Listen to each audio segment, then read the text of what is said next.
Bueno, bienvenidos, buenas noches. Vamos a continuar con, esta vendría a ser la segunda clase de la materia Cristología. Estamos estudiando con la Biblia quién es Jesús, quién es la segunda persona de la Trinidad. Y es muy importante esta materia porque nos ayuda a ver los distintos aspectos de Jesús revelado en la Escritura, no como nosotros nos imaginamos.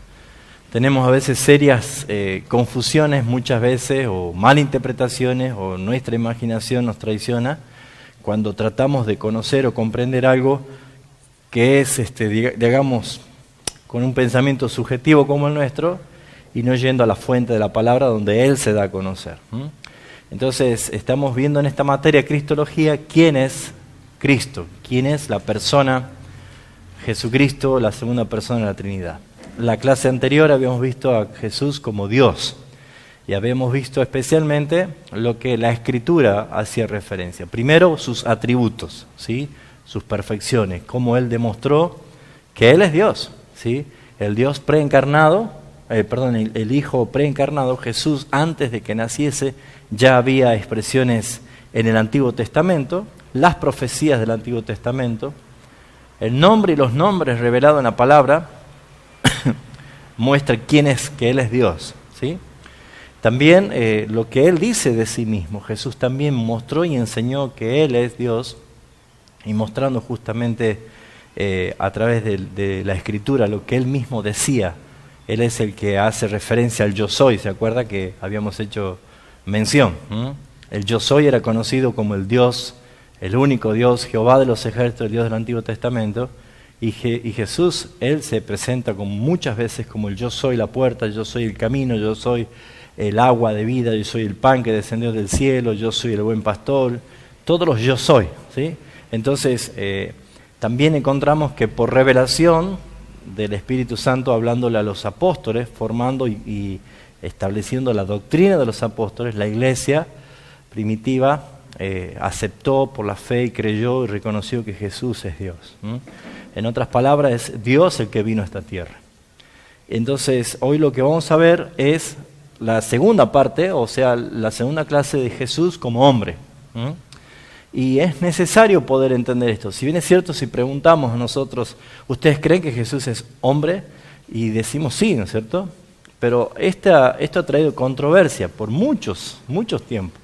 La iglesia primitiva ha comenzado a desarrollar su fe, pero a la larga ha tenido algunas complicaciones con esto, porque primero habían algunos que pervertían el Evangelio o que pervertían esta enseñanza diciendo primero de que Jesús no es Dios.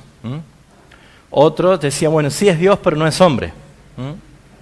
Algunas corrientes de confusión que se estaban metiendo en la iglesia era, por ejemplo, decir, la Biblia dice que Jesús es el verbo, y el verbo es la palabra, por lo tanto, Él es la Escritura, la Biblia es Jesús. ¿Se entiende? No haciendo referencia a que Él es un hombre. Entonces, ¿qué dice la Biblia acerca de que si es o no es hombre? Y otra de las confusiones que muchos tienen es que dicen, sí, Jesús, y aún dentro de la iglesia cristiana, yo escuché a muchos que dicen, sí, Jesús fue hombre, pero cree que Él murió y resucitó y ya no es hombre, que Él es espíritu ya. Y eso no dice la Biblia. Él sigue siendo hombre.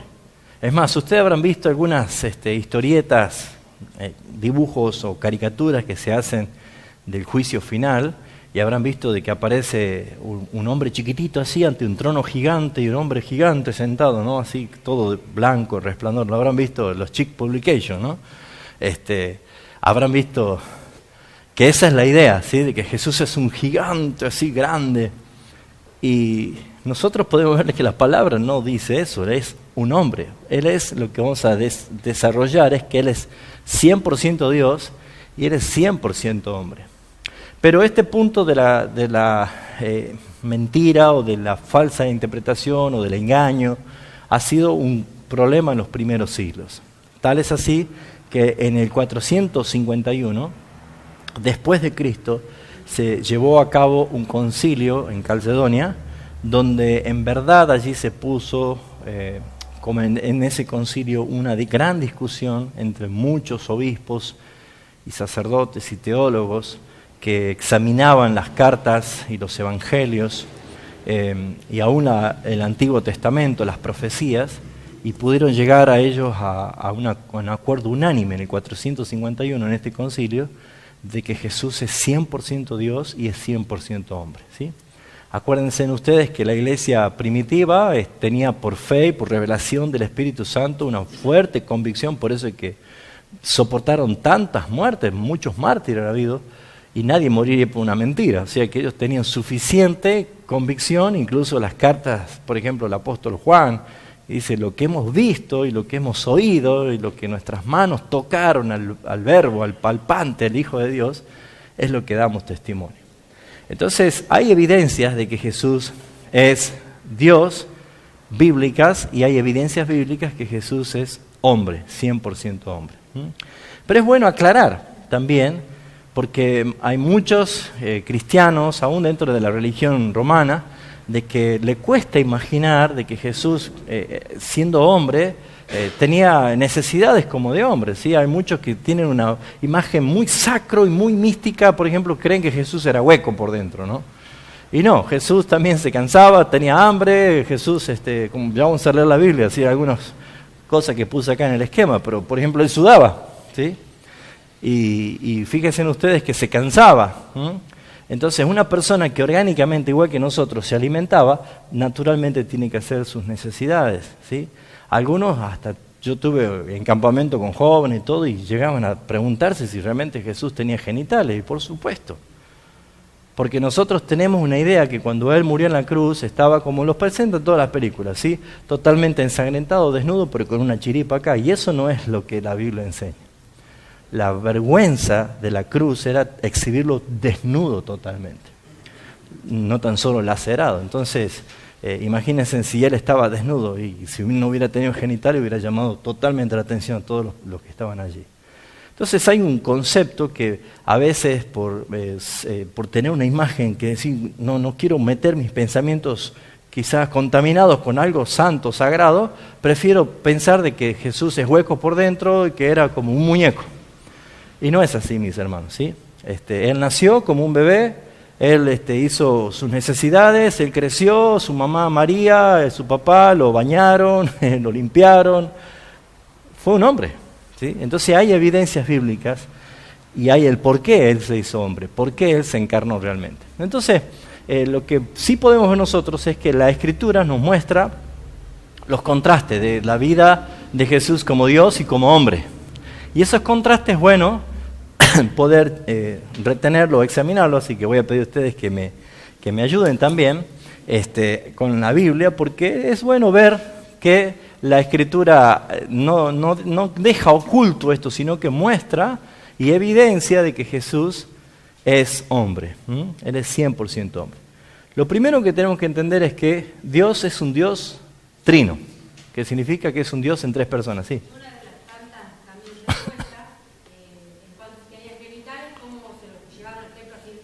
Uh-huh. Exactamente, ¿sí? Hay muchas cosas, pero que hay gente que le cuesta pensar o le cuesta entender porque cree que la sexualidad de por sí es sucia, y no es así. El diseño original de Dios en el Edén fue que el hombre y la mujer, dice Génesis 2:25, ambos estaban desnudos y no se avergonzaban, ¿sí? Porque el pecado no había corrompido la mente del hombre, no la sexualidad, ¿sí? ¿Se entiende esto, no? Gracias. Pero lo que sí tenemos que tener nosotros bien en cuenta es que lo que enseña la palabra acerca de Jesús, acerca del Hijo de Dios, Jesús es la segunda persona de la Trinidad, ¿sí? Es Dios que se encarnó con un propósito, porque después la otra clase va a ser Jesús como siervo, luego vamos a ver Jesús como el Salvador, entonces vamos a ver que hay un propósito, ¿por qué se encarnó? Pero hoy vamos a ver específicamente con evidencias bíblicas de que Jesús fue 100% hombre, ¿sí? El miércoles pasado ya dijimos y vimos que Jesús es 100% Dios. Ahora vamos a ver cómo esta realidad de que Él siendo hombre mostró esta vida acá, visible entre los demás, como un hombre. Entonces vamos a ver algunas de estas controversias. Una de las cosas que dice Juan, capítulo 4, versículo 6, se acuerda que Él fue a Samaria y dice que Él, cansado del camino, se sentó junto al pozo de Jacob, ¿sí? El pozo de Jacob tradicionalmente era, en el Antiguo Testamento, un lugar conocido como un oasis, donde había unas palmeras, 70 palmeras, un lugar con mucha sombra, que había un surgente de agua. Entonces, prácticamente, el decir que Jesús se cansó, ¿sí? Ahí lo tienen, si quieren chequearlo el texto, Jesús se cansó, dice, y se sentó junto al pozo de Jacob. Naturalmente, ¿por qué? Porque había agua y porque había sombra, porque era un lugar fresco y él quería descansar. Si bien es cierto que él tenía un propósito de hablar con esta mujer samaritana, pero fíjese el contraste. Este Jesús que se cansó es el mismo que ofrece descanso, ¿sí? Venid a mí, todos los que estáis trabajados, todos los que están cargados, que yo los haré descansar. Entonces vemos nosotros una naturaleza humana y una naturaleza divina. Aquel que ofrece descanso se cansó. Y estando Él, siendo Dios, en este mundo, experimentó en su propio cuerpo lo que es el cansancio físico. Ahora, fíjense ustedes de que Jesús se haya cansado físicamente, muestra y da evidencia de que Él como hombre tenía las limitaciones como tenemos nosotros en tiempo, forma y espacio. O sea, Jesús no era Superman, que si quería ir de un lugar a otro, alzaba su mano y volaba y llegaba a otro lugar. No, Él tenía que caminar, como todos, ¿sí? Él tenía que llegar, ya sea a pie o ir en un burro, en un caballo, pero tenía que moverse. Y en los calores abrasadores, el sudor y la sed, la fatiga se hacía sentir. Y todo eso es por consecuencia del pecado de Adán. ¿Se acuerda que Él dice, ahora, con sudor, trabajarás y con sudor ganarás el pan? Está hablando del cansancio, de la fatiga por causa del pecado. Entonces no es que Jesús vivió el pecado, sino que Él en este cuerpo que nosotros tenemos también sintió la consecuencia de ese pecado al sentir la fatiga, el cansancio. Pero sin embargo Él es el que ofreció descanso a todos los que están cansados. Este es el mismo Jesús que tuvo hambre. Es el mismo Jesús que, según la Escritura, Él tuvo hambre. En Mateo capítulo 4, versículo 2, encontramos la tentación de Jesús, ¿sí? En el desierto. Y fíjense ustedes que dice, versículo 4, bueno, ya saben ustedes que había sido llevado por el Espíritu al desierto durante 40 días y 40 noches, y allí era tentado, dice, por el diablo en el desierto. Ahora dice que después de 40 días y 40 noches sin comer, en el versículo 2 dice, tuvo hambre. Tuvo hambre. ¿Qué es lo que manifiesta? Una necesidad de poder saciar su hambre. Tenía hambre. No sé cuánto tiempo ha estado sin comer usted, ¿sí? Y nosotros por lo general, cuando no comemos un lapso prolongado de tiempo, horas quizás, o tal vez un día para el otro día, nosotros sentimos lo que se llama apetito, ¿sí? Pero el hambre es otra cosa. La Biblia muestra justamente de que en el sitio de Samaria o en el sitio de Jerusalén, de acuerdo al historiador Flavio Josefo, que cuenta lo que pasó luego del 70 después de Cristo, y lo que pasó, y lo resalta incluso el libro de los Crónicas y de los Reyes, del Antiguo Testamento. Cuando fue el sitio de Samaria, ¿se acuerdan ustedes qué pasó? Que hubo hasta canibalismo, que una madre se puso de acuerdo con otra madre y le dijo, hoy cozamos a tu hijo, lo comamos, y mañana lo comemos al mío. Esto está ahí en la Biblia, ¿sí? Y dice que al otro día vinieron al rey a decirle, rey, haga justicia, porque ayer nos comimos a mi hijo y hoy que queremos comer el hijo de ella, ella lo niega. Esto fue tremendo. El hambre no es lo mismo que el apetito. El hambre es desesperación. Según lo que dice Flavio Josefo, cuando fue el sitio de Roma en Jerusalén y estuvieron sitiados, dice que era tal el hambre, porque el sitio nadie entra ni nadie sale hasta que se acaban las provisiones, empieza la desesperación, que dice que la gente otra vez quería comer a sus criaturas Y dice que hasta la suela de sus sandalias se comían. Eso es hambre. Y acá se menciona que Jesús tenía hambre, tuvo hambre. Y acá vemos nosotros de que cuando habla de hambre, y no dice apetito, está haciendo referencia a que hay un hambre que duele, ¿no es cierto? Un hambre que causa dolor, por no comer. O sea que estamos viendo acá que uno podría decir, no, pero si Él es Dios, Él no tiene hambre. Sin embargo, después de 40 días, la Biblia da evidencia que Él tuvo hambre. Y no había nadie allí como para mostrar una enseñanza a alguien. Estaba solo y es Satanás el que se presenta y le dice, si sos Dios, ¿qué tenés que hacer? Agarra esa piedra y convertirla en pan. ¿Se dan cuenta ustedes? Aquí vemos nosotros un cuadro muy importante, que aquel en su naturaleza humana tuvo hambre, en su naturaleza divina, Él mismo dijo, yo soy el pan de vida que descendió del cielo. El que tiene hambre, coma de mi carne y beba de mi sangre y no perecerá jamás. Fíjense ustedes que acá hay un contraste. Claramente la Biblia muestra contraste. De alguien que se cansó y que ofrecía descanso. De alguien que tenía hambre y que se mostraba a Él como el pan de vida para saciar el hambre y la sed de los demás. Nosotros vemos que Él tuvo sed. En Juan capítulo 19, versículo 28, también hace referencia a Jesús a una expresión humana. Tuvo sed.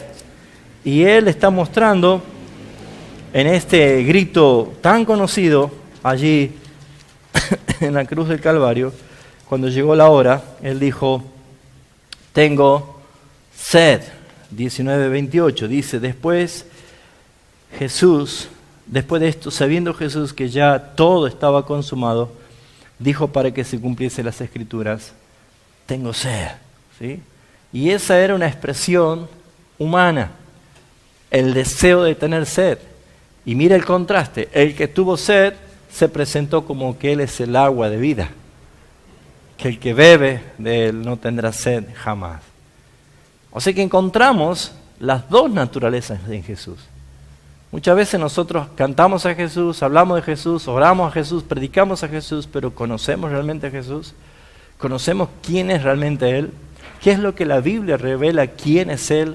¿Y por qué causa Él se encarnó siendo Dios? ¿Y por qué Él vivió, incluso sufrió necesidades de un humano que Él siendo Dios no podría ni tendría que haberla sufrido? Eso es lo que hemos visto en la clase pasada, en la materia pasada de Doctrina de Salvación, de los dos estados, ¿se acuerdan? El estado de exaltación y el estado de humillación. ¿Sí? El estado de humillación, el solo hecho de que Dios se haga hombre es un estado humillante. Y Él padeció, Él sufrió, Él experimentó todas estas cosas como un hombre. Fíjense en otro contraste. Según Lucas capítulo 22, 44, Él tuvo agonía. ¿Cuándo pasó esto? En Getsemaní. ¿Se acuerda? Leamos un poquito si quiere. Lucas 22, 44. Fíjense ustedes que acá se ve un alto nivel de sufrimiento. Lucas 22, 44. Dice, y estando en agonía, oraba más intensamente. Y acá vemos otra cosa más. Y su sudor, habla de que Jesús sudaba también. Eran como grandes gotas de sangre que caían hasta la tierra. Según evidencia científica, dice que cuando alguien está en un estado de agonía o un estado de alto sufrimiento, una angustia muy fuerte, los vasos sanguíneos revientan y pareciera ser que transpira sangre. Y en realidad es sangre porque lo que está haciendo es un alto dolor. Y acá vemos nosotros que Jesús no era hueco por dentro, tenía sangre y en su sufrimiento y en su agonía estaba mostrando que Él era hombre. Y vemos nosotros de que Él no tan solo tenía agonía, sudó, también expuso sangre, pero aquel que estaba en agonía es aquel que también consoló a otros. Ese es un texto muy conocido en Juan capítulo 11, dice el versículo 23 al 26. Juan capítulo 11, ¿se acuerda de qué se trata esto? Dice, cuando Lázaro había muerto, ¿se acuerda? Y Marta lloraba y decía, Señor, ¿por qué te has demorado? Si hubiera venido antes, mi hermano Lázaro no hubiera muerto. Pero Jesús dijo, tu hermano resucitará. Y Marta dijo, yo sé que él resucitará en la resurrección del día postrero.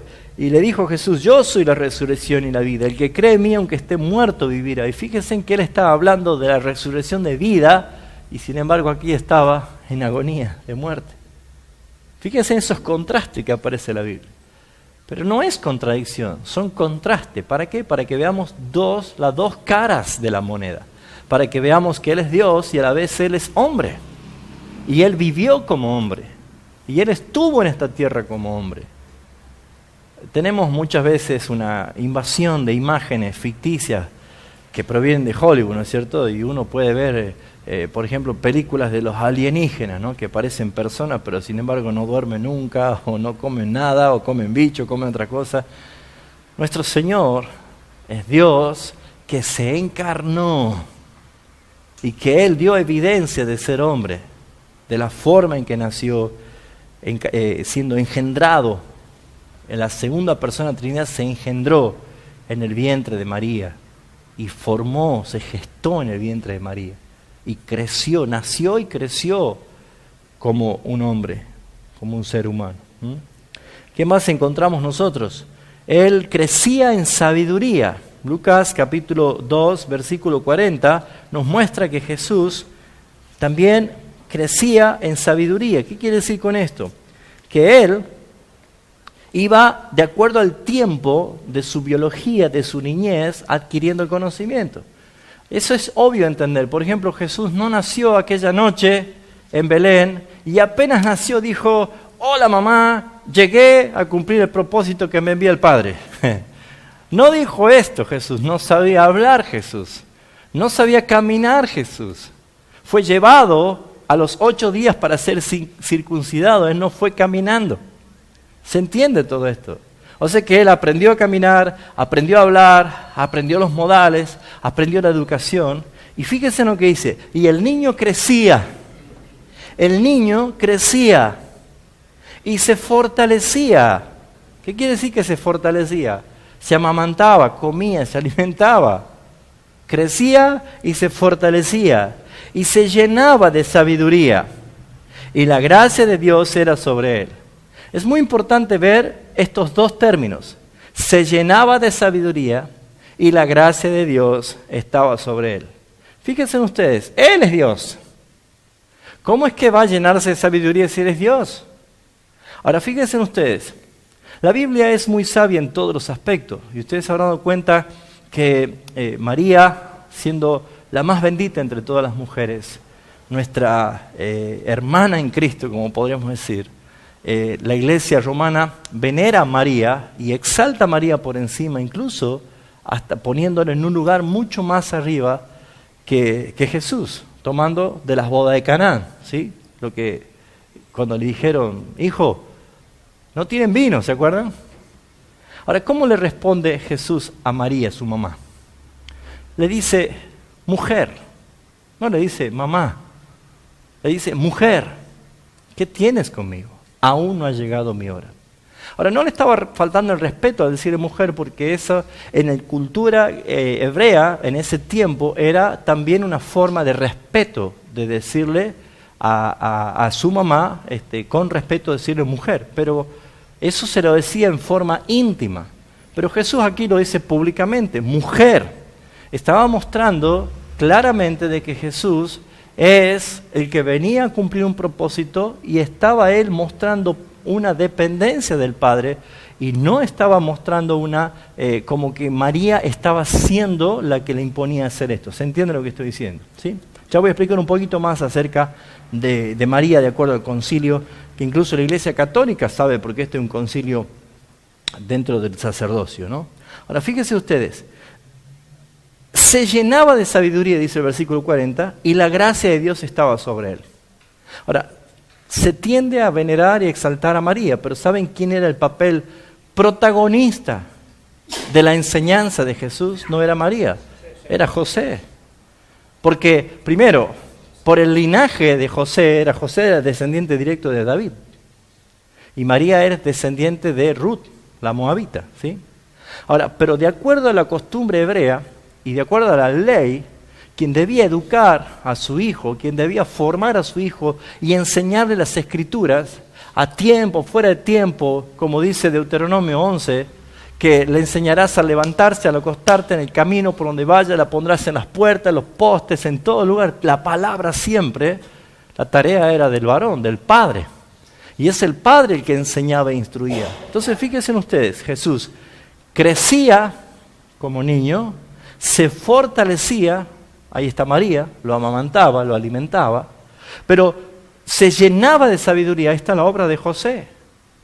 Y la gracia de Dios estaba sobre él.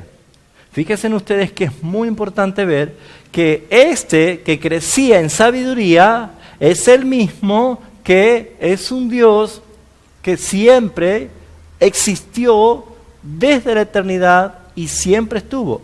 Acá es cuando él dice, antes que Abraham fuese, yo soy. Antes que Abraham fuese, yo soy. ¿Qué está diciendo? Yo soy Dios, no necesito que me enseñe nada. La misma palabra dice que él conocía todo. Él conocía cada pensamiento del hombre. No había necesidad de que nadie le diga lo que pensaba el hombre, porque todo lo conocía el Señor. Entonces fíjense en un contraste. Él es hombre y él es Dios. Él es Dios y él es hombre. Ahora, ¿qué más encontramos en la palabra? Acá vemos nosotros que en Mateo capítulo 1 dice que Jesús fue llevado por el Espíritu Santo al desierto para ser tentado por Satanás. ¿Sí? ¿Fue tentado por Satanás Jesús, sí o no? ¿Cuántas veces? Muchísimas. No tan solo 3 veces, esas 3 veces son las que resalta allí. Pero según Hebreo dice que fue tentado en todo. Y no fue únicamente allí, en todo tiempo fue tentado. Ahora fíjese, Jesús fue tentado. Pero sin embargo en Santiago capítulo 1 versículo 13 dice, Dios no puede ser tentado. Entonces no es una contradicción, sino que está mostrando que Satanás no puede tener ningún tipo de atrevimiento de querer tentar a Dios porque no puede, porque no es Satanás un par de Dios. Satanás es una creación y Dios es el creador.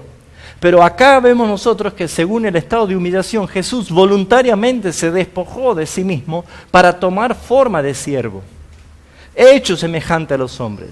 Y estando en condición de hombre, entonces allí es cuando Satanás lo tentó. Pero no pecó. No pecó. ¿Por qué? Porque este es el segundo Adán. Es el hombre ideal, el hombre perfecto creado según Dios. Creado me refiero a la encarnación.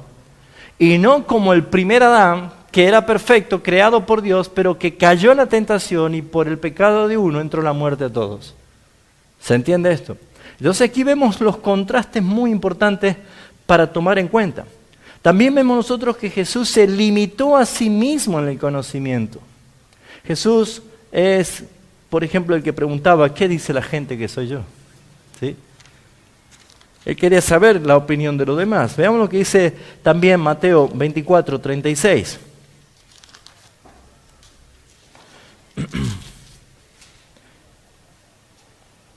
Cuando le preguntaron acerca de la venida y del fin de los siglos y de todas las cosas, Jesús dijo, pero el día y la hora nadie lo sabe, ni aun los ángeles del cielo, sino solo mi Padre. Ahora, no es que Jesús no sabe, Él es Dios, claro que lo sabe. Pero estando en condición de hombre, Él mismo se limitó en el conocimiento para dar la sola potestad al Padre. Pero acuérdense que hemos visto nosotros en la clase pasada de que Jesús es Dios y también tiene una tarea paternal. Y también Él dice, el que me ha visto a mí ha visto al Padre. Y es Jesús el que dice, yo no lo dejaré huérfano. Entonces, ¿qué es Jesús? ¿Nuestro Padre o nuestro hermano? Él es Dios. Y ya lo explicamos en la clase pasada. Ahora, este Jesús que se limitó en sus conocimientos, también es omnipotente porque es Dios. Según Lucas capítulo 6, versículo 8, dice claramente la palabra que Él conocía todo lo que había en el hombre. Lucas capítulo 6, versículo 8 dice, mas Él conocía los pensamientos de ellos. Jesús conocía los pensamientos de ellos. Él no tiene necesidad que le diga a alguien algo porque él ya lo sabía. Entonces, fíjense ustedes que había una expresión humana que él necesitaba saber, pero también había una expresión divina que todo lo sabe. ¿Podemos entender esto? No lo podemos entender, pero la Biblia lo revela así. Él es Dios y Él es hombre, ¿sí? Y vemos también de que Él murió, según Lucas 23:46, y habiendo dicho esto, entregó su espíritu y expiró, murió. Jesús murió. Dios no puede morir, pero Él murió. ¿Por qué? Porque Él es 100% hombre. En su naturaleza Él vino a morir. Él se encarnó para poder morir. Siendo Dios no puede morir. La muerte no tiene ninguna autoridad sobre Dios. Por lo tanto, Él se encarnó para poder morir. Y aquel que murió es aquel que resucitó. Y según la Biblia dice que Él tiene potestad de la resurrección también. Él es Dios. Entonces, ¿qué podemos ver nosotros de esta primera parte de la enseñanza? Que la Biblia habla de un contraste bíblico, muestra a Jesús como hombre, con sus necesidades, con sus expresiones humanas, pero también a la vez muestra que Él es Dios y que Él no niega una cosa ni la otra. Es Dios. Toda la eternidad y todo y para siempre es Dios, desde el siglo hasta el siglo, dice el Salmo 90, Él es Dios, y Él es hombre. Y le veremos a Él como hombre, y le conoceremos tal cual Él es. Muy bien, el nombre Jesús, según Mateo 1:21, le fue dado a la segunda persona de la Trinidad, ¿sí? Y pondrás y llamarás su nombre Jesús, dice el ángel, le dijo a María. Y llamarás su nombre Jesús. ¿Y por qué se llama Jesús? ¿Por qué no le puso Kevin? ¿Por qué no le puso, no sé, un nombre de un cantante de moda o de un famoso? Juan Román no le puso así. ¿Por qué? Porque los nombres no eran por gustos, sino porque tenían la expresión de una obra, de una misión, de una acción. Los nombres encerraban un hecho. Y lo dice Mateo 21. ¿Ahí no tiene 1:21? ¿Qué dice el ángel? Y dará a luz un hijo y llamará su nombre Jesús, porque Él salvará a su pueblo de sus pecados. ¿Por qué se llamará Jesús? Porque Él salvará a su pueblo de sus pecados. El nombre Jesús habla del Salvador. Es un derivado de Joshua. Puede ser que en el Antiguo Testamento estaba escrito también de que iban a llamarse Emmanuel. Claro. Entre todos los nombres, eso lo vimos en la clase anterior, no es que se modificó, también se llama Emmanuel, también se llama Padre Eterno, también se llama Príncipe de Paz, también se llama Consejero, también se llama Dios con nosotros, ¿sí? Todo es el nombre que habla del atributo de Dios. En este caso, el nombre que iba a ser conocido biológicamente, físicamente, era Jesús. ¿Por qué? Porque Él iba a traer salvación a sus pueblos de los pecados. Pero Él es Emmanuel, porque Dios es con nosotros, ¿sí? Ese es el nombre que recibió la profecía de Isaías, capítulo 9. Entonces, fíjense ustedes que es importante entender esto. ¿Quién es María? María es la madre de Jesús. Pero se le dice erróneamente María, madre de Dios, y no es madre de Dios. Esto se llevó a cabo en el concilio de Éfeso en el 431, donde otra vez se juntaron sacerdotes y obispos y teólogos, y llevó a cabo de que así como Jesús es hombre y es Dios, María es madre de Jesús. Pero no puede ser llamada Mater Deus, madre de Dios. No puede ser llamada porque para eso tendría que ser creado o nacido, y Dios es eterno. Él es autoexistente, Él es eterno. Entonces, no es llamada María, madre de Dios, sino es madre de Jesús. Y Jesús habla acerca de esto. Pero veamos nosotros, por ejemplo, qué es lo que encontramos que dijo María. María misma, de su propia boca, en el capítulo 1 de Lucas, cuando María va a visitar a Elizabeth, ella, de su propia boca, dice lo siguiente. Dice el versículo 46 y 47. Entonces María dijo esto: engrandece mi alma al Señor, y mi espíritu se regocija en Dios, mi Salvador. María estaba hablando y reconociendo que ella también es pecadora como todos nosotros, porque la Biblia dice, no hay justo ni aun uno, todos pecaron. Ella fue escogida por el Señor para ser salva, y por ser escogida para ser salva, fue escogida como un instrumento para que el Espíritu Santo engendre la persona de la Trinidad, Cristo Jesús, como un hombre y sea gestado.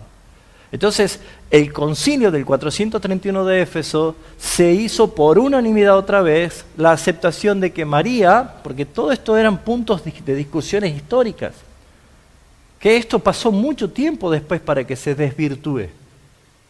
Cada vez que ha habido distintos concilios, se han ido llamando distintas expresiones incorrectas, antibíblicas sobre María. Si María pudiera entender y ver lo que se está haciendo de ella acá, no estaría para nada feliz. Pero fíjense en ustedes que ella expresa esto. María dijo, mi espíritu se regocija en Jehová, mi Dios, mi Salvador. Si alguien es madre de Dios, tendría que ser divina. Y María murió como cualquier otra persona y está. Dice mi Salvador, es porque digamos que ella pecó también, por eso necesita. Por supuesto, y era consciente por la obra del Espíritu que necesitaba un Salvador. Acuérdense que los hebreos, el pueblo judío, esperaban al Mesías, y el Mesías era un Salvador. Entonces, hacía referencia específicamente a esto, ¿sí? Muy bien, vamos al tercer punto. Los hechos de la humanidad de Jesús. Jesús hizo cosas. Por ejemplo, sí. Dice, continúa el versículo 48, dice, porque ha mirado la bajeza de su sierva. Es tremendo, ¿no? Ella misma lo dice, ¿no? Pero bueno, lo más curioso de esto es que la misma Biblia romana, la Biblia de Jerusalén, dice exactamente lo mismo. Exactamente lo mismo. Pero por eso van a entender que dice no hay que leerla. Uh-huh. De ahí se toma la mala interpretación. Que ella era la intercesora. Uh-huh. Como que ella le iba a decir, le iba a ordenar a él. Exactamente. Hacer tal o cual cosa. Por eso que ustedes cuando vayan a Juan capítulo 2, que es la boda de Canaán, vayan inmediatamente al versículo que Jesús responde esto. Versículo 4. Jesús le dijo, ¿qué tienes conmigo, mujer? No le dijo mamá. Él estaba mostrando una separación porque lo que él estaba por hacer no dependía de ella, sino del Padre. Y ahí, a continuación, ella también dice a los demás... hacer todo lo que dijera. Uh-huh. Pareciera que ella ha dado la orden, ¿sí? De ahí viene una gran confusión. Muy bien, ¿qué aspecto encontramos nosotros de los hechos de la humanidad de Jesús? Por ejemplo, la Biblia muestra que él tuvo un desarrollo humano, ¿sí? Vamos a ver Lucas 2, 50 al 52. Lucas 2, 50 al 52. Él tuvo un desarrollo habitual, humano. Dice... Y descendió con ellos y volvió a Nazaret y estaba sujeto a ellos. Fíjese, Jesús estaba con sus padres. ¿Sí? ¿Se acuerda cuando Jesús a los 12 años se extravía? ¿Sí? Bueno, acá encontramos que dice, y Jesús descendió con ellos, con sus padres, y volvió a Nazaret y estaba sujeto a ellos. Él estaba bajo la orden y gobierno de sus padres. Ahora, María sabía quién era él. Obviamente, ¿cómo no va a saber quién era? Si el ángel le habló. José sabía quién era él. Sí, José estaba por dejarla a María por respeto, porque estaban desposados, no eran esposos, estaban comprometidos nupcialmente, y ella sale como que estaba embarazada. Entonces él, porque ella ni siquiera él le dijo, tuvo que venir al arcángel para decirle a él lo que estaba pasando. Él estaba por dejarla. Y fíjense ustedes que tanto María como José tuvieron una visitación angelical para decirle quién era él. Por lo tanto, Jesús, claramente, ante José y María, era claramente conocido que él es Dios, él es hijo de Dios. ¿Se entiende esto? Entonces, cuando María fue a decirle, hijo, no tienen vino. Nadie sabía, solamente María, quién era él. Entonces, María como... Pero él le dijo mujer. mujer, no ha llegado mi hora, ¿sí? Eso es lo que vemos nosotros acerca de esta expresión. Pero él dice que él estaba sujeto a ellos y su madre guardaba todas estas cosas en su corazón. Eso es admirable de María. Yo admiro a María en ese sentido. Creo que como cualquier vieja chismosa habrían salido todo el vecindario a decir que tenía un hijo que era de parte de Dios, ¿no es cierto? Pero ella guardaba. Ni siquiera viéndolo morir a la cruz dijo, voy a revelar quién es él, no lo maten. Increíble, es admirable. Por eso hay obra del Espíritu Santo en ella. Y ella guardaba esto en su corazón. No andaba por todos los canales de televisión y todas las tapas de los diarios cristianos confesando. Imagínate. Por supuesto, era su hijo, ella lo tuvo, claro. Se formó en ella. Ni más ni menos. ¿Sí? Y Jesús crecía en sabiduría, en estatura y en gracia para con Dios y con los hombres. Que vemos nosotros un desarrollo humano natural. Un crecimiento natural de este Dios que se encarnó. También la Biblia muestra que Jesús tuvo un cuerpo humano. ¿Qué es lo que decíamos al principio? Que a veces la imaginación, pensar de que Él era hueco por dentro. No, Jesús tenía un cuerpo humano. Y tenía que higienizarse, ducharse, los calores que hacían allá eran tremendos, Él tenía que comer, se cansaba. Era muy claro lo que la palabra de Dios mostraba, ¿sí? Él tuvo hermanos y hermanas. Esto es algo que la iglesia romana también dice. No, dice que esto, lo que dice la Biblia, eran primos. No, eran hermanos y hermanas. Luego de que María tuvo a Jesús, no cometió pecado en tener intimidad con su esposo José y tener hijos. Y eso es lo que muchos dicen, no, eso es pecado porque ella es sin pecados concebida, ella es inmaculada. No, el que es inmaculado es Cristo. La concepción inmaculada no es María, es Cristo. Es Él inmaculado. Él es sin mancha, pero no María. María es una mujer que fue escogida por Dios, por la gracia del Señor, y ella después tuvo hermanos y hermanas. Veamos lo que dice estos textos. ¿Alguien lo tiene? Juan 2:12 y otro que busque este texto es clave. Mateo 13, 55 a 56. ¿Qué dice? Después de esto descendieron a Capernaum él, su madre, sus hermanos y sus discípulos, y se quedaron allí no muchos días. Habla claramente de sus hermanos y sus discípulos, mostrando familias de Jesús, ¿sí? Ahora fíjense en qué dice este texto. Mateo 13, 55 a 56. ¿Quién lo tiene? ¿No es este el hijo del carpintero? ¿No se llama su madre María y sus hermanos Jacobo, José, Simón y Judás? Ah, pero caramba, y hasta los nombra, ¿no? ¿No están todas sus hermanas con nosotros? Ajá. ¿De dónde pues tiene todas estas cosas? Y se escandalizaban de él, pero Jesús les dijo, no hay profeta sino ahora será su propia tierra. Muy bien, Diego, vamos a la primera frase del versículo. ¿Quién decía esto de Jesús? ¿Qué gente? Léelo. Aconteció que cuando terminó Jesús estas parábolas, se fue de allí, y venido a su tierra, le enseñaba en la sinagoga. A su tierra. O sea que ¿a dónde fue Jesús? Ajá. ¿Y quién eran los que decían? Pero este Jesús, los vecinos, los del barrio. Y ellos daban testimonio de que Jesús tenía muchos hermanos y muchas hermanas. Por ahí también escuché de cuando está en la cruz, él le dice A Juan.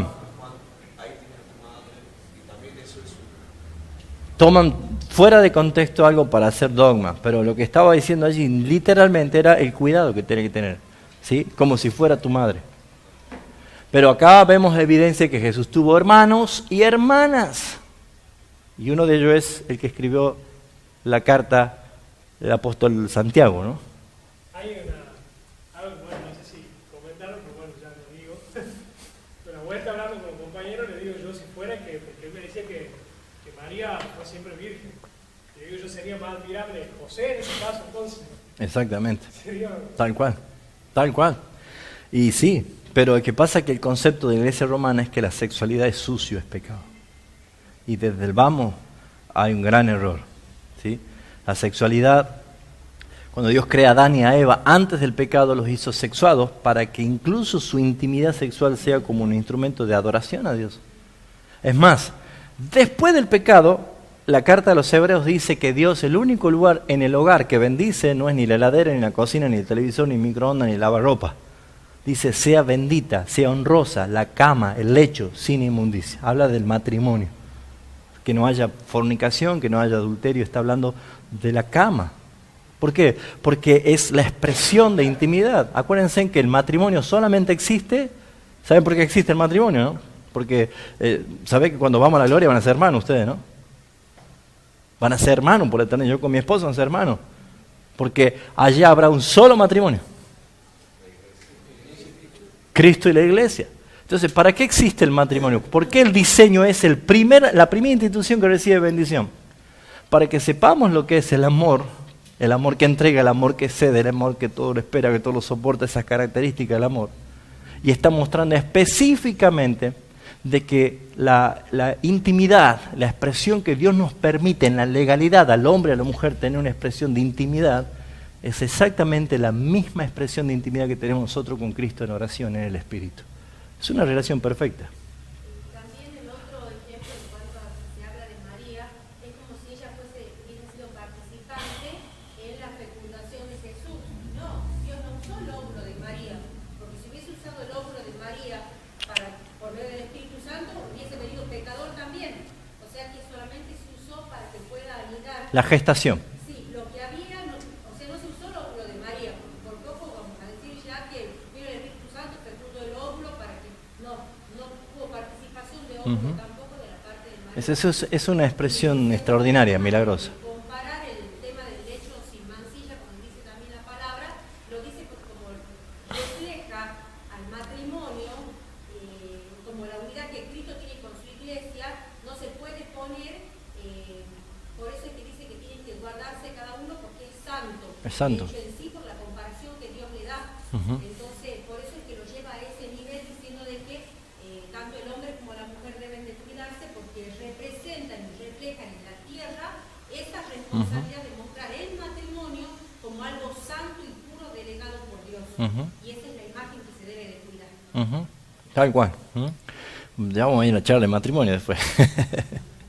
Experimentó emociones nuestro Señor Jesús. Emociones y vivencias humanas. Por ejemplo, tristeza. Él tuvo tristeza. ¿Cuántos de los que están aquí alguna vez en la vida han sentido tristeza? Pero alguna vez, ¿no? Ahora, Jesús experimentó tu tristeza, la misma tristeza. Hay gente que no sobrelleva la tristeza y se quita la vida. Entonces la tristeza no es algo fácil. Y él experimentó tristeza. Son textos que lo pueden chequear ustedes después. Tuvo hambre, como lo hemos mencionado ya. Tuvo sueño. ¿Se acuerdan de la tempestad en el mar? Estaba tan cansado que estaba fundido de sueño. Tuvieron que decirle, maestro, despierta que perecemos. Uno puede decir que el sueño pesado. No, estaba cansado. Una multitud de gente había atendido. Y estaba cansado, tuvo sueño, rendido de sueño. Y fíjense ustedes que él muestra esas expresiones de emociones, sentimientos, evidencias de que él fue hombre. Él tuvo cansancio. Se cansó. Estaba agotado. Cuando escuché que también era una cierta pérdida de energía en todo lo que él hacía, digamos, obviamente era algo. Nosotros, es que no te olvides, Diego, que él es el Cordero de Dios. Perfecto. En Belén, lugar donde se criaban todos los corderos para el sacrificio, el sumo sacerdote por 1500 años iba a Belén a buscar los corderos para ser sacrificados. Entonces los que vivían en Belén tenían la tarea de criar corderos y a los mejores los iban apartando para que el sumo sacerdote escoja que no tenía que tener manchas, defectos, no tenía que estar enfermo, no tenía que tener ni una oreja lacerada, nada. Para llevarlo, y lo examinaban 4 días, para llevarlo y matarlo y ofrecer el sacrificio. Bueno, Jesús nace en Belén. Él es el Cordero de Dios. Ahora fíjense, 33 años, Él hizo lo que nosotros no hacemos. Nosotros comemos grasa, los triglicéridos por el techo, el colesterol por allá, comemos harina, comemos el asado del argentino no puede faltar y decimos de todo, ¿no? Ahora, Jesús se cuidaba para morir. Jesús se cuidaba, él tenía que cuidar su naturaleza. Él cuidaba su alimentación. Porque Él es el Cordero perfecto, en Él no podía llegar nada. ¿Se entiende lo que estamos diciendo? Entonces, todo esto habla de que incluso su vida, su alimentación era muy cuidada por Él en muchas de las cosas, pero no niega que había cansancio. Se cansó, tuvo sueño, tuvo tentaciones, como dice Hebreos 4:13, fue tentado en todo, en todo. Ahora, pero sin pecar, dice la palabra. Pero Él no pecó. Ahora, vamos a leer este texto que es muy lindo, Hebreos 4:15, perdón. Y todo con un propósito bien definido. Hebreos 4:15 dice: porque no tenemos un sumo sacerdote que no pueda compadecerse de nuestras debilidades, sino de uno que fue tentado en todo según nuestra semejanza, pero sin pecado. Acerquémonos pues confiadamente al trono de la gracia, para hallar gracia, alcanzar misericordia, hallar gracia para el oportuno socorro. ¿Por qué nosotros podemos ir a Él y alcanzar misericordia, hallar gracia para el oportuno socorro? Porque cuando nosotros somos tentados pecamos y caemos. Pero Él fue tentado en todo y no pecó por la imputación. Para que lo que Él logró sea en mí la imputación. Por eso dice, vayan a buscar la gracia. ¿Cuántos han pecado hoy? ¿Los demás no pecaron nada? Pecamos por comisión y por omisión, ¿sabían, no? Pecamos por hacer lo bueno y pecamos por no hacer lo bueno. Fíjense ustedes que tenemos una naturaleza que permanentemente está cayendo en pecado. Pero a nosotros que hemos sido redimidos por la sangre de Jesucristo, que hemos sido justificados por Él, dice la palabra que podemos acercarnos, ¿cómo dice? ¿Con miedo? Confiadamente hasta el mismísimo trono. ¿Por qué?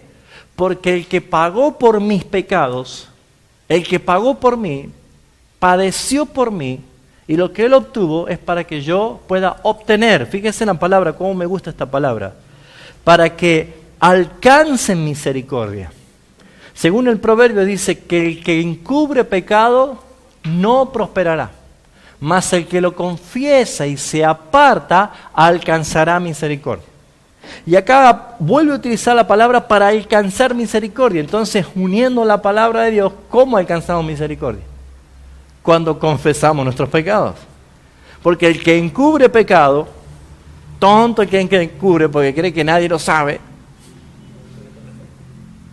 y el día que sea el juicio va a sacar a luz no tan solo públicamente, sino delante de que lo supo siempre. Entonces dice, el que encubre pecado no prosperará, mas el que lo confiese y se aparta alcanzará misericordia. Entonces, este sumo sacerdote que tenemos nosotros, este es el que nos conviene. Dice,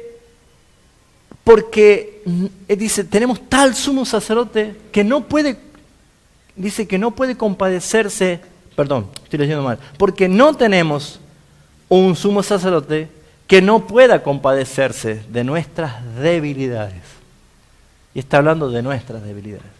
Entonces, es muy importante ver que todo lo que Jesús vivió como hombre fue para que a mi cuenta sea imputada su justicia. Él obedeció perfectamente a su padre y a su madre, cosa que yo no lo logré, ni ninguno de nosotros estamos acá. Él cumplió perfectamente toda la ley de Dios, cosa que ninguno de nosotros lo hemos logrado. Nosotros nos cansamos y hasta queremos abandonar todo y renegamos y nos hacemos mala sangre. Él no. Hay cuántas cosas que nosotros hacemos que Él las hizo y nosotros nos vamos para el otro lado, y sin embargo Él lo logró porque Él vivió por y para nosotros. ¿Se entiende esto? Por eso Él se encarnó. Y murió por y para y en lugar de nosotros. Ese es el Evangelio. Por eso es que Dios se encarnó. Por eso es que era necesario que Él venga a cumplir todo esto. ¿Por qué Dios se encarnó? ¿Por qué? ¿Cuáles son las razones? ¿Qué nos dice la Biblia? Lo primero que vemos nosotros es que Jesús se encarnó para poder revelar al Padre. El Verbo fue hecho carne, pero ¿qué dice Juan 1:18? ¿Alguien lo tiene? Y otro busque 14 del 8 al 10. Él vino a revelar al Padre. Si Jesús no venía acá, nadie podía conocer al Padre. ¿Qué dice Juan 1:18? A Dios nadie le vio jamás. El unigénito Hijo que está en el seno del Padre, Él le ha dado a conocer. Él vino a dar a conocer al Padre. A Dios no le vio nadie jamás, pero el unigénito, Cristo, Él, yo he venido a dar a conocer a mi Padre.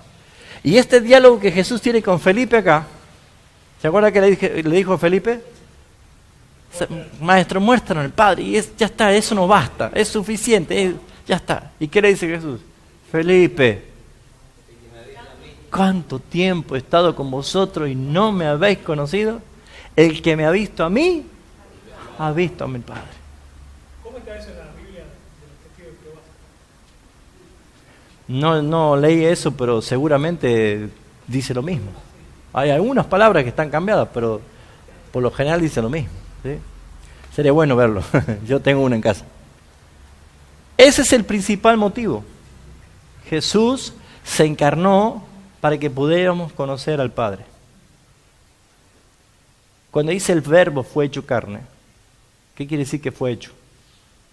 Que antes no lo era. Él se hizo carne. Fue hecho carne. ¿Para qué? Para mostrar al Padre. ¿Saben que nosotros cuando estemos en gloria no lo vamos a conocer al Padre? ¿Jamás? ¿Por qué jamás? La Biblia dice que Dios es ¿cómo? Invisible. Pero no lo separe. El Padre, el Hijo y el Espíritu Santo. Es uno. Pero Él se encarnó para que los que lo vean a Él, vean al Padre. ¿Cuál es el motivo de que Él se encarnó? Para que puedan conocer al Padre. Si no, no van a conocer porque es invisible. Algunos se imaginan esto cuando lleguemos al cielo, ¿no? ¡Ay, Señor! ¡Gracias! ¿Dónde está el Padre? No es así. No es así. Jesús dice, el que me ve a mí, ha visto al Padre. Y más, ese mismo Lucas 14, que esto es lo que hicimos comentario hace un poquito, dice, versículo 11,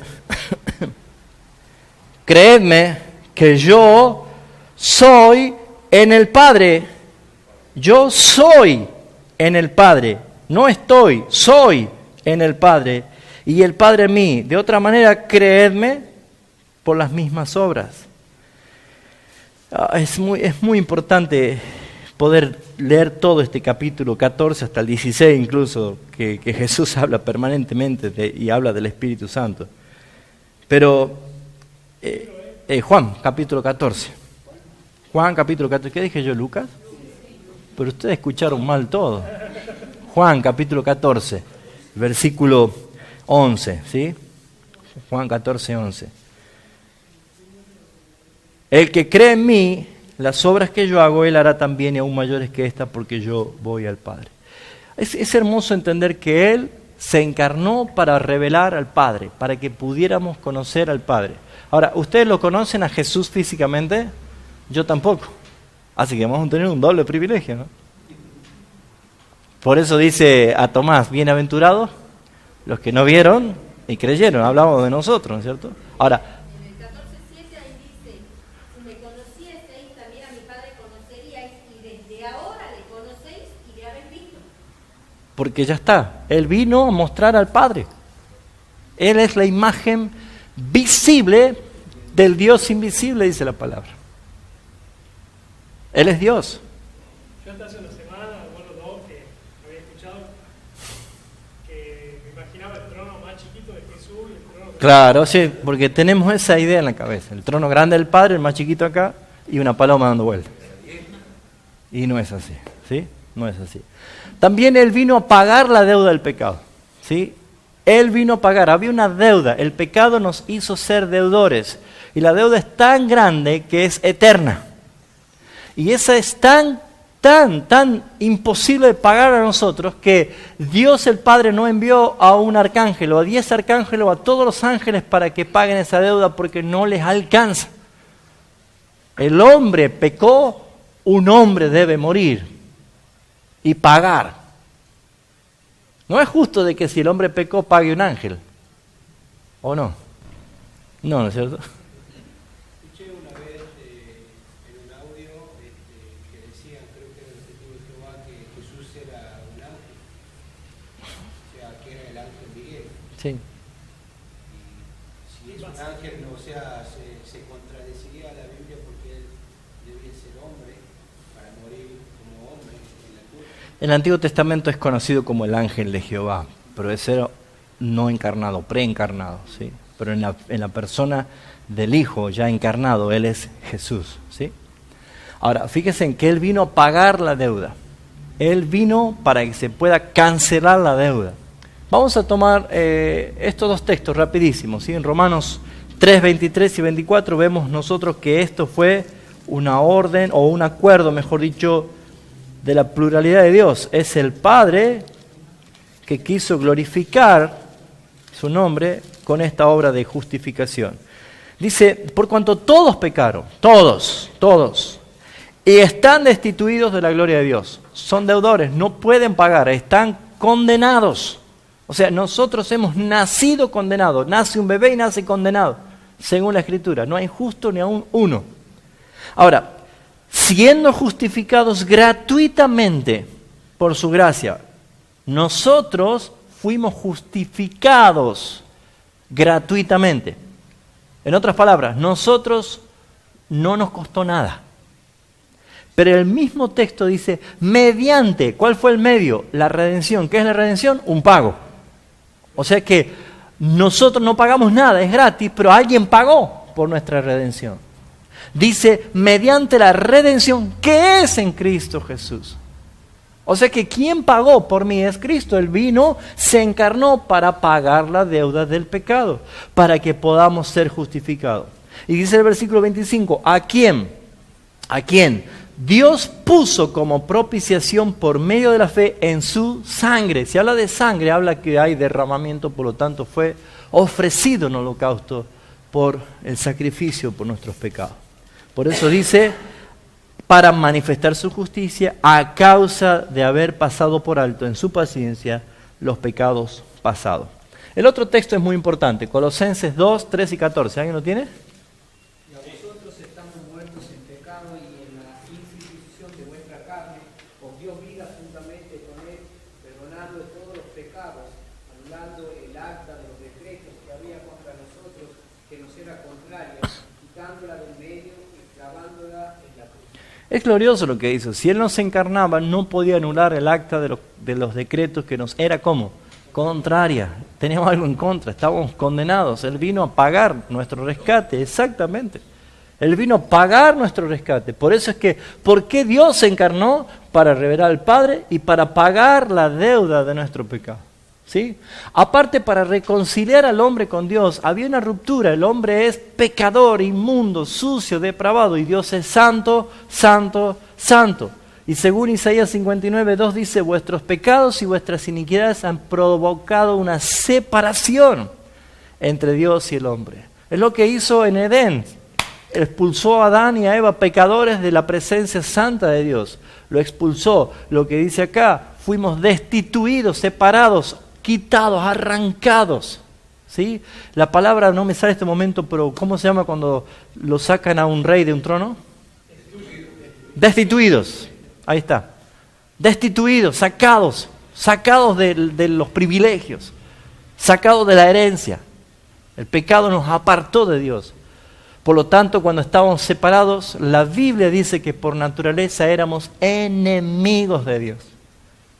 Una persona sin Cristo, por más que vaya y diga yo soy cristiano y cargue cualquier cantidad de muñecos por la calle, es enemigo de Dios, porque lo que tiene es un Dios conforme a su imaginación, no este Dios de la Biblia. Porque el Dios de la Biblia es santo. Y dice, no estará delante de mí cosa inmunda. Eso dice la palabra. Ahora, fíjense ustedes que la misión de Cristo al encarnarse fue reconciliarnos con el Padre, volver a la amistad, a la unidad. Según dice Romanos 5.1, dice, justificados pues por la fe, tenemos paz para con Dios por medio de nuestro Señor Jesucristo. Nuestra relación con el Padre ya es en paz, estamos en paz por medio de Jesucristo. Ahora, lo que dice 2 Corintios 5, 18 y 19 es que el Dios Padre estaba en Cristo reconciliándonos consigo mismo. ¿Alguien lo tiene? Leamos ese texto. Y todo esto proviene de Dios, quien nos reconcilió consigo mismo por Cristo y nos dio el ministerio de la reconciliación. Que Dios estaba en Cristo reconciliando consigo el mundo, no tomándoles en cuenta a los hombres sus pecados, y nos encargó a nosotros la palabra de la reconciliación. Fíjense ustedes, Juan dice que el verbo era con Dios. Y acá dice que Dios estaba con Cristo, reconciliando al mundo. ¿Por qué? Porque así como que el verbo estaba con Dios y el verbo era Dios, quien estaba con Cristo era Dios, reconciliando, porque Cristo es Dios. ¿Se entiende esto? ¿Se entiende la ecuación? Entonces, Dios estaba en el Hijo reconciliándonos por medio de su muerte en la cruz. Por eso es que Él se encarnó para reconciliarnos otra vez y estar unidos con Él para siempre, ¿sí? ¿Qué otra cosa? Cristo se encarnó para destruir las obras del diablo. Él vino a destruir las obras del diablo. Principalmente, Satanás no tiene ninguna autoridad si no es dada por Dios. Satanás no es autónomo, no es independiente. No hace lo que quiere. Hay sobrados textos de la Biblia para mostrar de que Satanás tiene que someterse y sujetarse a la orden, a la voluntad de Dios y a la autorización de Dios. Eso la Biblia lo muestra muy bien. Pero Satanás, mientras puede hacer, mientras tiene la autoridad para hacer cosas, levanta obras infructuosas de las tinieblas, las obras que van a ser destruidas. Y Cristo vino a destruir. Pero principalmente algo. Vamos a ver qué dice 1 Juan 3, 8, Romanos 6, 14. ¿Quién lo tiene? Romanos. Léelo. Porque el pecado no se enseñoreará de vosotros, pues no estáis bajo la ley, sino bajo la gracia. ¿Qué hizo el Señor? Rompió el yugo de la esclavitud. Ya no estamos esclavos del pecado. Ahora, ese texto muchos lo malinterpretan. Dice, ya no estamos bajo la ley, sino bajo la gracia, entonces podemos hacer lo que sea. No, al contrario, ¿sí? Estamos bajo la ley de Cristo, ¿sí? Él nos libró del reino de las tinieblas, pero nos hizo esclavos de su reino. Y yo prefiero ser esclavo del reino de Jesucristo, no del diablo. Pero lo que Él hizo es destruir la autoridad que Él tenía del pecado Satanás sobre mi vida y me hizo libre, ¿sí? Veamos qué dice 1 Juan 3, 8. El que practica el pecado es el diablo, porque el diablo peca desde el principio. Para esto apareció el Hijo de Dios, para deshacer las obras del diablo. Para deshacer las obras. Textualmente la Biblia dice que para esto apareció el Hijo de Dios, para deshacer las obras del diablo. Y encontramos algo más que está en Hebreos capítulo 2, 14.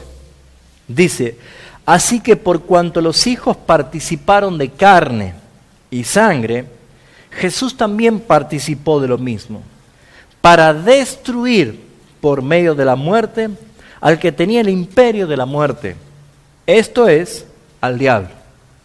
La obra de Cristo en la cruz, la encarnación de Dios en hombre, es para destruir las obras del diablo. Y el postrer enemigo que será destruido el día del juicio final va a ser la muerte. Eso dice la palabra. ¿Por qué? Porque será el día de la resurrección universal. Desde Adán, todos van a resucitar para comparecer ante el gran trono del Señor. Muy bien, sí. Yo siempre escuché que decían que cuando hacía referencia a la Biblia de decir practicar el pecado, hacían referencia a vivir en pecado. Vivir en pecado. ¿Es así o es simplemente al hecho de pecar, tomar un pecado? El que es esclavo del pecado no tiene opción. Peca porque es esclavo, va a pecar siempre. Es voluntario, es transgresión. Practicar es hacerlo con concupiscencia, con apetito de la carne. Entonces, ¿qué te dice la palabra? Que no les dé lugar al diablo, te dice que no satisfagas los deseos de tu carne, que hagas morir los apetitos de tu carne, que sepultes las obras del mundo en tu vida. ¿Por qué? Para que no seas practicante del pecado, ¿sí? Nunca el pecado se presenta como algo desagradable, se presenta como tentación. Y la tentación es agradable, ¿sí? Vio a la mujer que era árbol codicioso, un fruto deseable, pero cuando se transforma en pecado es terrible, ¿sí? Entonces, el practicante del pecado, por ejemplo, un hijo de Dios, nacido de nuevo, no practica el pecado. ¿Peca? Claro que peca, porque todavía esperamos la redención de nuestro cuerpo, la transformación. Pero no practicamos el pecado. Pecamos por debilidad, por concupiscencia. Pero un hijo de Dios que ha nacido nuevo no practica el pecado. Pero, ¿quiénes son los que quedan afuera? Acordate de Mateo 7:21 que dice: no todo el que me dice Señor, Señor entrará en el reino de los cielos, sino el que hace la voluntad de mi Padre. Muchos me dirán aquel día: Señor, Señor, ábrenos. Si en tu nombre echamos fuera demonios, predicamos, hicimos milagros. Y Él dice: nunca os conocí, hacedores de maldad. Esa palabra hacedores de maldad quiere decir practicantes del pecado. ¿Qué le estaba diciendo Jesús? Que iban a la iglesia, predicaban, hacían exorcismo, echaban fuera demonios, hacían sanaciones, todos, pero no habían nacido nuevo. ¿Entendés? Eran esclavos del pecado porque eran practicantes del pecado. Eso es transgresión, eso es naturaleza no regenerada. Entonces, un hijo de Dios verdaderamente nacido de Dios no es un practicante, sino que es un pecador perdonado. Pecamos, pero vamos a la cruz, porque el Espíritu Santo inmediatamente nos convence de pecado, de juicio, de justicia, y vamos nosotros conmovidos a la cruz. ¿Y qué decíamos recién? Hallamos gracia y misericordia y oportuno socorro. ¿Sí? ¿Quedó claro? Muy bien. ¿Qué otra cosa? Él vino a dejarnos un modelo de vida. Tenemos tendencia a imitar lo que admiramos. Siempre el ser humano tiene tendencia a imitar lo que admiramos. Si es un actor, si es un deportista, si es un cantante, si es un predicador, si es un pastor, si es lo que sea, un músico, de acuerdo a su rubro, de acuerdo a su inclinación, de acuerdo a su gusto, va a buscar su ídolo, su modelo. ¿Se dio cuenta o no? Claro, cuando Palermo, ¿se acuerdan? Se había tenido el jopo amarillo acá. Todos andaban con el jopo amarillo. Cuando ¿cómo se llama el cantante de cuarteto? El Rodrigo. Es el que empezó a pintarse la cabeza de colores, ¿no? Todos andaban con la cabeza de colores. La gente busca un modelo para imitar, para admirar. Entonces me ponía a pensar esto. Si la palabra, ya lo vamos a leer el texto, nos muestra que Jesús es nuestro ejemplo. ¿Por qué hay tanta gente que busca modelos o ídolos del mundo y no quiere ser igual a Cristo? ¿Por qué le cuesta? ¿Será porque no han estudiado la palabra de cómo Él se muestra? ¿Cómo es Él? ¿Cómo vivió Él? ¿Qué es lo que hizo? Es admirable la sabiduría con que Él respondía, las cosas que Él hacía. Entonces, ¿podemos nosotros vivir como Él vivió? Claro que sí, la palabra dice que para eso vino, para ser un modelo para nosotros. Leamos estos dos textos, 1 de Pedro 2:21 y 1 de Juan capítulo 2, versículo 6, entre muchos otros textos que hay. ¿Qué dice 1 de Pedro? Pues para esto fuisteis llamados, porque también Cristo padeció por nosotros, dejándonos ejemplos para que sigáis sus pisadas. Él nos dejó ejemplo para que sigamos sus pisadas. Me pregunto yo, si usamos la imaginación o la metáfora, ¿qué pasaría si Jesús se da vuelta a ver cuánto lo van siguiendo? En un mundo como vivimos ahora. Entonces deberíamos entender que la iglesia le cuesta imitar a Jesús porque no lo conoce. Habla de Jesús, sí, predica de Jesús, canta de Jesús, ora a Jesús, sueña con Jesús, pero no le conoce. ¿Y cómo podemos conocerle? ¿Cómo Él se revela? En la palabra. Acá vemos su carácter, su forma de ser, su compromiso con la gente, su compasión, su amor, su expresión, su oración. ¿Cómo habrá orado para que los discípulos digan, maestro, enséñanos a echar fuera demonios? ¿Así le dijeron? Señor, enséñanos a predicar. Le dijeron, enséñanos a orar. ¿Cómo habrá orado nuestro Señor? Habrán quedado todos, wow, qué oración. A veces uno escucha orar personas que oran tan fervientemente y dice, ay Señor, yo quiero orar así. Pero nuestro Señor nos dio ejemplo, dice la palabra. Entonces, Dios se encarnó para que podamos ver el modelo del hombre ideal, del hijo ideal que quiere el Padre. Así que, ¿cómo debo vivir yo? Como Él. Ahora, ¿cómo sé cómo vivía Él? Póngase a estudiar. Póngase a leer la Biblia. Hace poco veía, a veces pasan en los canales videos musicales y, ¿cómo se llama este muchacho? Arjona. Un estadio impresionante, ¿no? Y él dejó de cantar y el estadio cantaba vivo, wow. Pero no erraban ni una letra. O sea, es evidente que todo ese estadio está todo el tiempo escuchando las canciones. Es impresionante. Imagínense si yo me pongo a cantar una canción mía delante de todo ello que nadie me conoce. Vamos todos, voy a decir. ¿Y por qué no cantan? ¿Cuál es la diferencia? Yo voy a estar siguiendo a quien admiro y me voy a conocer todo. Ahora fíjense, ¿se ha dado cuenta de por qué hay tan poca gente que vive como Cristo? No es porque no quiere, es porque no le conoce. Porque la imagen que tiene de Cristo es cada vez que aparece Semana Santa, ven una película y se seca las lágrimas y qué bonito. Eso es todo lo que tienen de Cristo en su cabeza. ¿Pero le conocen a Cristo? ¿Realmente le conocen quién es Él? La Biblia dice que Él vino a dejarnos un ejemplo. Él es un modelo de vida. Así debemos vivir como Él vivió. Porque Él es el que el Padre dijo, de ti tengo complacencia. ¿Qué dice 1 Juan, capítulo 2, 6?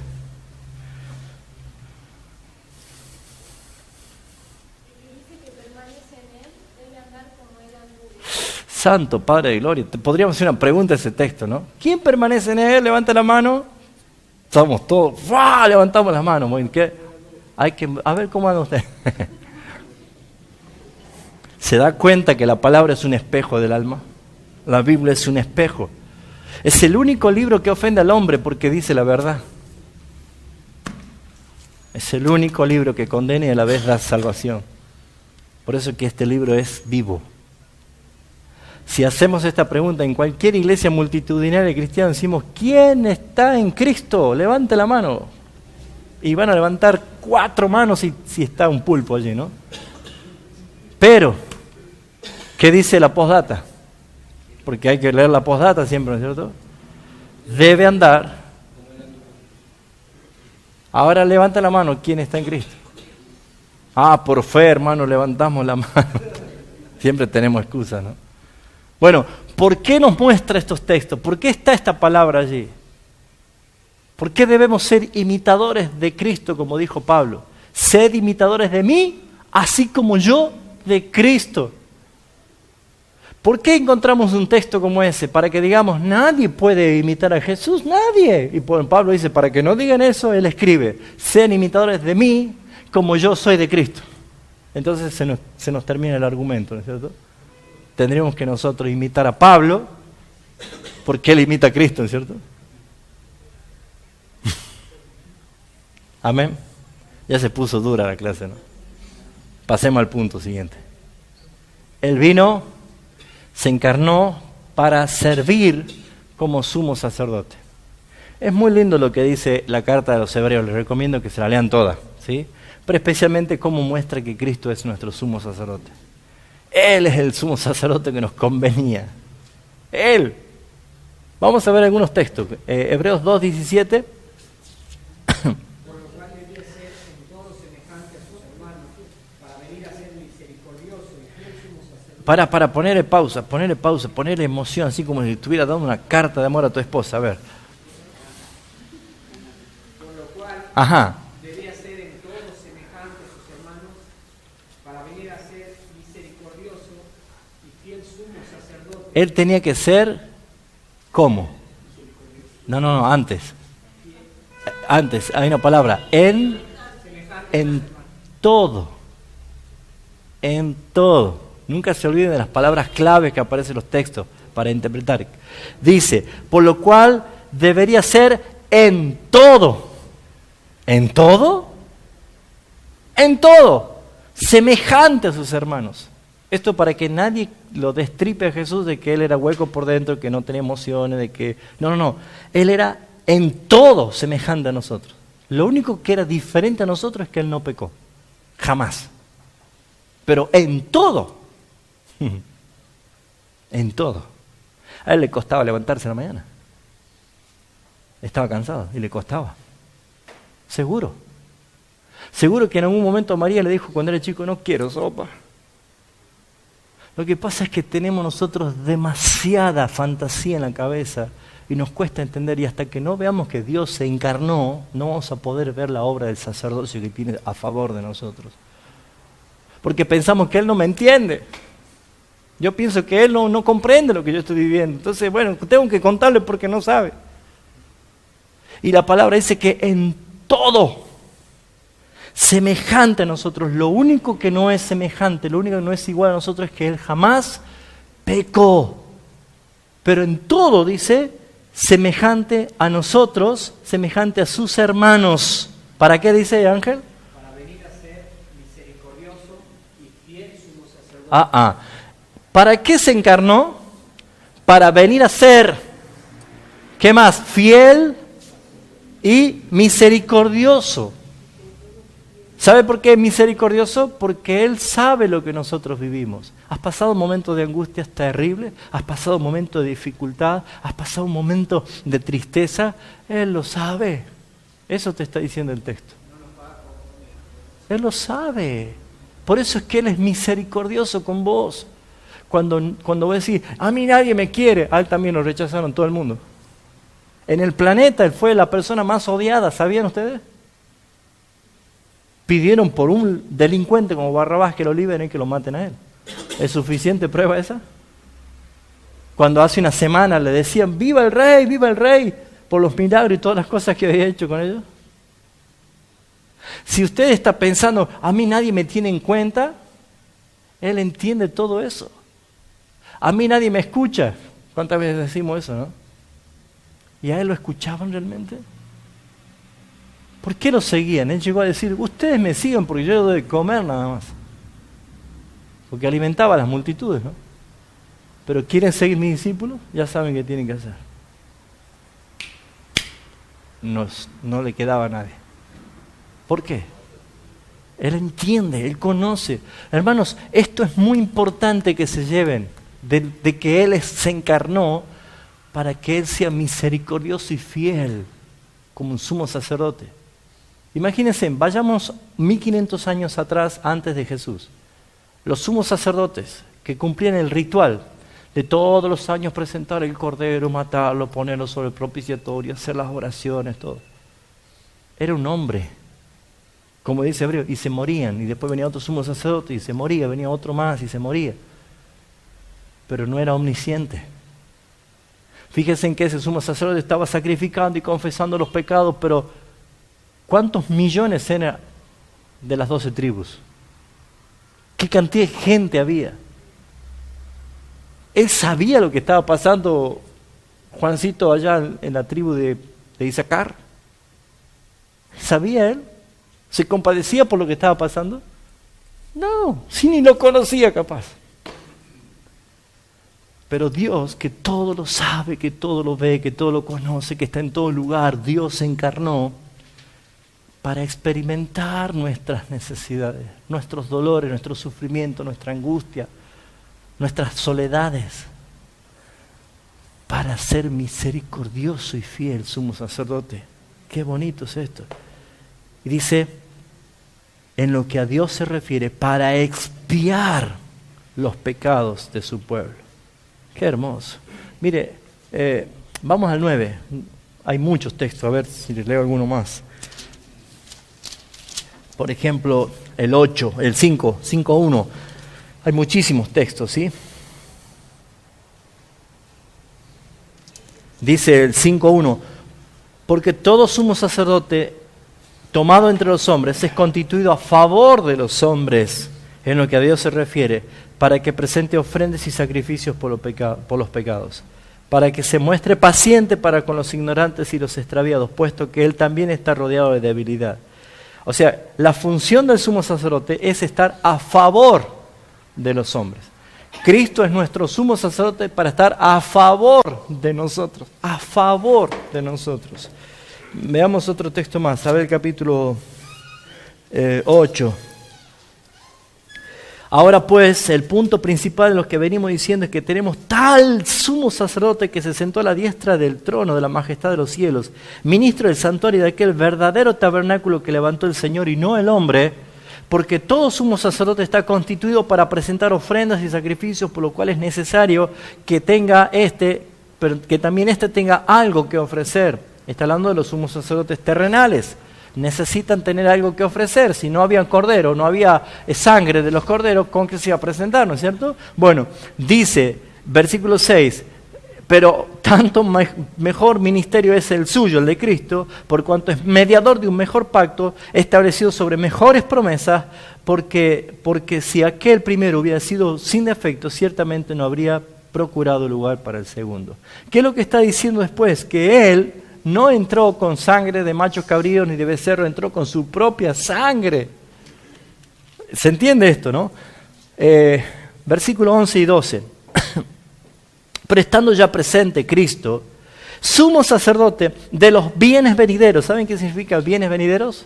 Bienes que vienen.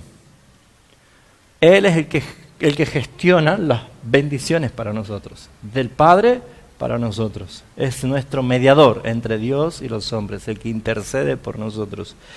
Dice, por el más amplio y más perfecto tabernáculo, no hecho de manos, es decir, no de esta creación, no por sangre de machos cabríos ni de becerros, sino por su propia sangre, entró una vez y para siempre en el lugar santísimo, habiendo obtenido eterna redención.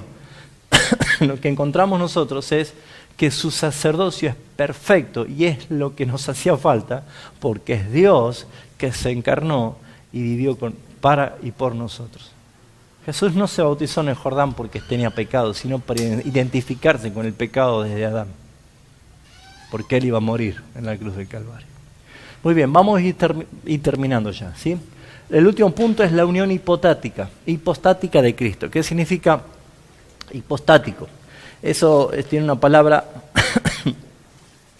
que traducido hace referencia a sustancia, ¿sí? Hace referencia a la naturaleza, a la esencia, ¿sí?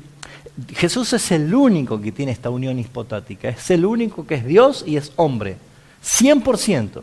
Es el único que fusionó estas dos cosas. Dios se encarnó, Dios se hizo carne, por lo tanto, esa carne, ese cuerpo glorificado está ahora en el cielo con Cristo, es Cristo, ¿sí? En carne y hueso. Acuérdense cuando Él resucitó, ¿qué le dijo cuando se apareció? Toquen, vean, yo soy, no soy un fantasma, tengo carne y huesos, dijo. Y si había alguna duda, comió. Le dieron un pescadito a la parrilla y un poco de miel y comió. Y le mostró que Él no era un fantasma. Eso es lo que es nuestro Señor Jesucristo. La unión hipostática es Dios y es hombre. Nadie más que Él. Nadie más que Él. ¿Sí? Ahora, según Filipenses capítulo 2, del 5 al 8, que habla de la humillación y la exaltación de Cristo, encontramos algo que lo muestra como una expresión de amor, una expresión voluntaria. ¿Qué dice Filipenses 2:5? Dice, haya pues en vosotros este sentir que hubo también en Cristo Jesús. ¿Cuál es el sentir? El cual, siendo forma de Dios, no estimó ser igual a Dios como cosa que aferrarse, sino que se despojó a sí mismo, tomando forma de siervo y hecho semejante a los hombres. Y estando en condición de hombre, se humilló a sí mismo, haciéndose obediente hasta la muerte y muerte de cruz. ¿Qué es lo que vemos? Que Él dejó su gloria por un tiempo. ¿Se acuerda la oración que Él hace en Juan 17? Padre, la gloria que tuve contigo antes que el mundo fuese, dame de nuevo. Esa oración, pidiendo que estén en su gloria. Él abandonó, dejó su gloria por un tiempo, su majestad, para ser hombre, siervo. Lo hizo como un pacto, algo que había hecho como un acuerdo. Dios había manifestado un acuerdo eterno para que Él se despojase a sí mismo. Pero este acto es un sometimiento voluntario, no es exigido, no es obligado. Él se despojó a sí mismo, dice. Se despojó a sí mismo. Esto es algo planeado, planificado desde antes de la fundación del mundo para que esto suceda. Por lo tanto, mis hermanos, este Jesús, la segunda persona de la Trinidad, el Hijo de Dios, que es Dios mismo, es 100% Dios y es 100% hombre. Esa unión, que es Dios-hombre, se llama unión hipostática. Son dos naturalezas en una, son dos esencias en una, y solamente Jesús lo tiene. Por eso es que cuando estemos en gloria, le veremos cara a cara, tal cual como Él es. Vamos a poder tocarlo, vamos a poder abrazarlo, vamos a poder verlo, ¿sí? Y no va a ser un gigante así como muchos imaginan, nosotros chiquititos y una cosa. No, es un hombre. Pero nuestra mente glorificada y transformada va a comprender que Él es Dios. ¿Se entiende esto? Cristo es 100% Dios y es 100% hombre. Estos estudios son panorámicos, ustedes tienen la llave para poder profundizar y ver, hay muchísimos versículos que dan evidencia de su humanidad. Así que ya hemos visto dos clases importantes. La primera, Jesús como Dios. Para los que no vinieron, los videos ya están en el blog, están subidos para que lo puedan chequear de nuevo. Y la clase de hoy, Jesús como hombre. La próxima clase vamos a ver Jesús como siervo. ¿Qué vino a hacer aquí como siervo? Tenemos tamaño ejemplo de siervo, ¿no? Y vamos a aprender un poco más acerca de esto.